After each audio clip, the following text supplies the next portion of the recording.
दोस्तों हमारी दुनिया के नक्शे में यहाँ पर मौजूद है एक बहुत ही छोटा मुस्लिम देश के जिसको बहरीन के नाम से जाना जाता है।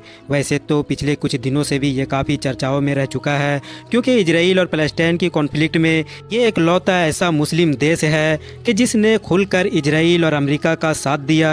न सिर्फ साथ दिया बल्कि यमन के ख़िलाफ़ बनाए गए ग्रुप में भी ये देश शामिल था। लोकेशन के एंगल से ये उसी पर्शियन गल्फ़ के अंदर मौजूद है कि जिसको दुनिया में हद से ज़्यादा अहम माना जाता है क्योंकि इसके चारों तरफ Iran, Iraq, Kuwait, Qatar, United Arab Emirates और सऊदी अरबिया जैसे तेल के दौलत से मालामाल देश मौजूद है। यह इलाका कितना ज़्यादा अहम है इस चीज़ का अंदाज़ा इस बात से लगाया जा सकता है कि पूरी दुनिया का लगभग 50% तेल और 40% गैस सिर्फ और सिर्फ इसी इलाके में मौजूद है। यही वजह है कि दुनिया की सुपर पावर की नज़र हमेशा इसी इलाके पर पड़ी रहती है। अब आप में से बहुत सारे लोग यही सोच रहे होंगे कि अगर ये कतर, यूएई, कुवैत और सऊदी अरबिया जैसे हद से ज़्यादा अमीर देशों के पड़ोस में मौजूद है तो जाहिर है बहरीन भी काफ़ी अमीर होगा। मगर दोस्तों ऐसा बिल्कुल भी नहीं है। बावजूद इसके कि इस पूरे इलाके में सबसे पहले तेल बहरीन में ही निकला था, मगर फिर भी ये अपने सारे पड़ोसी देशों से काफ़ी पीछे नज़र आता है। बल्कि अब तो बहुत जल्द ही कुछ ऐसा भी होने वाला है कि जो पूरी तरीके से बहरीन की किस्मत को बदल कर रख सकता है। यानी अगले कुछ सालों के अंदर या तो बहरीन इस पूरे ही इलाके में सबसे ज़्यादा ताकतवर और सबसे ज़्यादा अमीर बन सकता है, या फिर इतनी बुरी तरीके से ज़मीन पर गिरेगा कि पूरी तरीके से बर्बाद हो जाएगा और इसकी तबाही की मिसालें फ्यूचर में दी जाया करेंगी। अब आखिर इस पूरे छोटे से मुस्लिम देश बहरीन में ऐसा क्या होने वाला है और इस पूरे इलाके में सबसे बड़ी ताकत बनकर उभरने वाले ईरान का इस पूरे मैटर से क्या लेना देना है, यही सब कुछ आज के इस वीडियो में हम लोग जानने की कोशिश करते हैं। तो दोस्तों सबसे पहले तो बात कर ले अगर बहरीन के इतिहास के बारे में, तो वैसे तो इसका इतिहास बहुत पुराना है, मगर बाद में दुनिया के बाकी इलाकों की तरह इसका कनेक्शन भी मतलब इसका भी रिश्ता भी ब्रिटिश एम्पायर से आकर जुड़ जाता है। सन 1820 के करीब में इस इलाके पर कंट्रोल रखने वाला अल खलीफा नाम का जो एक कबीला था उसने ब्रिटिश एम्पायर के साथ एक समझौता किया था, जिस समझौते के तहत ये तय पाया गया कि बहरीन अपने इलाके के ज़मीन एक भी टुकड़ा ब्रिटिश एम्पायर के अलावा दुनिया की किसी दूसरी ताकत को नहीं देगा और ना ही ब्रिटिश एम्पायर की इजाज़त के बगैर दुनिया के किसी दूसरी ताकत के साथ अपने रिश्ते बनाएगा। इस वफादारी के बदले में ब्रिटिश एम्पायर उसको सिक्योरिटी देगा, मतलब कि उसकी हिफाजत करेगा।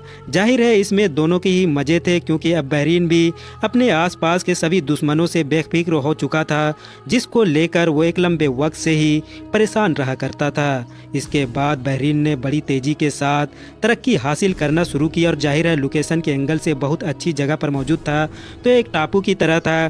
तो इसीलिए अब ईरान और इंडिया जैसे इलाकों से बड़े बड़े बिजनेसमैन इस इलाके में आकर आबाद होने लगे। देखते ही देखते ये ट्राइबल सोसाइटी से एक बिजनेस का हब बन गया। बहरीन की किस्मत उस वक्त अचानक से और भी ज़्यादा बदल गई कि जब जून सन 1932 में इस इलाके में तेल की खोज हुई। बस फिर क्या था, ये तो ब्रिटेन के आँख का तारा बन गया। ब्रिटेन को उस वक्त राहत की सांस भी मिली कि जब उसको सन 2018 में सबसे पहले तो अपने आसपास के एरिए में तेल का एक बार फिर से बड़ा खजाना मिला, यानी कि ऑयल रिजर्व मिले, और उसके 4 साल के बाद ही सन 2022 में एक बार फिर से उसको अपने इलाके में नेचुरल गैस के भी रिजर्व मिल गए। बहरीन को मिलने वाला ये तेल और गैस का खजाना इतना ज़्यादा है कि इसने पूरे मिडल ईस्ट में कोहराम मचा रखा है। दुनिया की बड़ी बड़ी कंपनीज बहरीन से कॉन्टैक्ट कर रही है ताकि वो इन तमाम चीज़ों को निकालने का ठेका मतलब कि कॉन्ट्रैक्ट उनके हाथों में दे दे। ऐसा माना जा रहा है कि ये नए मिलने वाले ऑयल और गैस रिजर्व की मदद से बहरीन 40 साल तक अपने सब अंदरूनी बाहर की ज़रूरतों को पूरा कर सकता है और भी ज़्यादा हासिल कर सकता है। मगर यहाँ पर भी बहरीन के लिए 2 बड़े चैलेंजेज है। पहला तो ये कि जो तेल वगैरह मिला है ये सब समुद्र में पत्थरों से काफ़ी नीचे दबे हुए हैं, जिसकी वजह से इसको निकालने के लिए पैसा भी काफ़ी खर्च करना पड़ेगा। और जाहिर है अब ये भी एक बड़ा सवाल होगा कि ज़्यादा खर्चा करने के बाद भी इससे कितना ज़्यादा प्रॉफिट बहरीन की तरफ से बनाया जा सकेगा।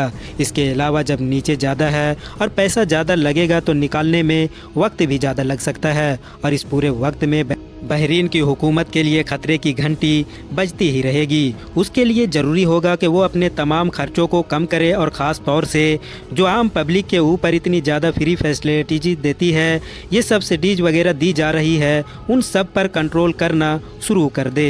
और उसके साथ साथ अब उसको आम लोगों को आज़ादी भी देना होगी ताकि वो हुकूमत को क्रिटिसाइज वगैरह कर सके, वरना वही होगा कि जिसका एक लंबे वक्त से बहरीन के हुकूमत को डर सताता आया है। और बहरीन के सिया कम्युनिटी की तरफ से उठाया गया कोई भी कदम ईरान के लिए सबसे बड़ा मौका साबित होगा। तो कुल मिलाकर आसान शब्दों में हम ये कह सकते हैं कि बहरीन के हुकूमत इस वक्त आर पार की पोजीशन पर खड़ी हुई है। फिलहाल दोस्तों, आज की वीडियो को हम यहीं पर ख़त्म करते हैं। वीडियो अगर इन्फॉर्मेटिव लगी हो तो वीडियो को लाइक करने के साथ साथ अपने दोस्तों के साथ भी ज़रूर शेयर करें। और इसी तरह के नॉलेजेबल और अपडेटेड वीडियोज़ हमेशा देखने के लिए हमारे इस चैनल को सब्सक्राइब करने के साथ साथ बेल आइकन को भी ज़रूर प्रेस करें।